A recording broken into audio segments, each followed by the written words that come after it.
మనందరికి ఇలాంటి fantasy and adventure సినిమాలు చాలా ఇష్టం కదా! 'జేమ్స్ కెమెరాన్' నుంచెల్లి 'ఫారెన్‌హీస్ట్' అంటే 'అవతార్ 3' సినిమా రిలీజ్ అయింది. సినిమా అయితే నెక్స్ట్ లెవెల్ ఉంది అసలకి.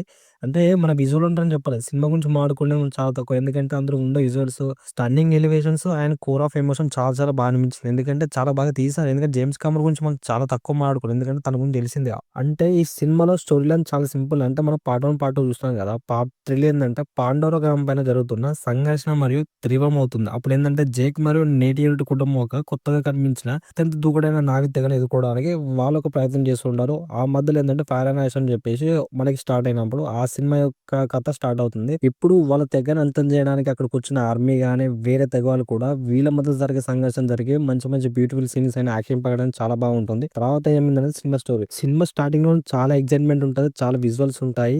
ఇంటర్వెల్‌కి ముందే చాలా చాలా బ్యూటిఫుల్ సీన్స్ ఉంటాయి. ఏందంటే అప్పటికే తెలిసిపోతది సినిమా కథం. ఎందుకు తర్వాత అంటే మొత్తం బానే ఉంటది సినిమా. ఎందుకంటే బ్యూటిఫుల్ సీన్స్, యాక్షన్ అడ్వెంచర్సే ఉంటది. మొత్తం జేమ్స్ కెమెరాన్ చెక్కిన ఇదొక అద్భుతమైన సినిమా.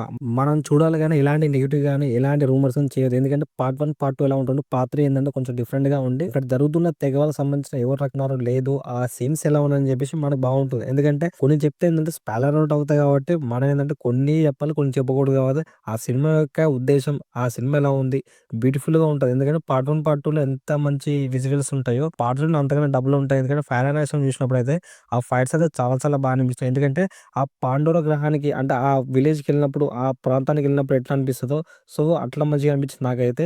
సినిమాలో అయితే నెక్స్ట్ లెవెల్ అసలకి. 'జేమ్స్ కెమెరాన్' సినిమా అంటే మామూలుగా ఉండదు. మూవీ అయితే వర్త్ టు వాచ్ మామూలుగా లేదు అసలకి సినిమా అయితే. మీరు థియేటర్‌లో చూడండి చాలా బాగా అనిపిస్తది. ఇలాంటి యాక్షన్ అడ్వెంచర్ సినిమాలు సంవత్సరానికో, 2 సంవత్సరాలకు ఒక సినిమా వస్తది. మంచిగా అనిపిస్తది. పెట్టిన డబ్బులు న్యాయం అనిపిస్తది. సో ఫైనల్‌గా ఏందంటే సినిమా ఇష్టం మనకు తెలిసిందే కదా! 'జేమ్స్ కెమెరాన్' అంటే జేమ్స్ కెమెరానే. మనం ఎలాంటి సినిమా అయినా చూడాల్సిందే. ఇక ఫైనల్‌గా అయితే సినిమా మీకు అనిపిస్తే కామెంట్ చేయండి.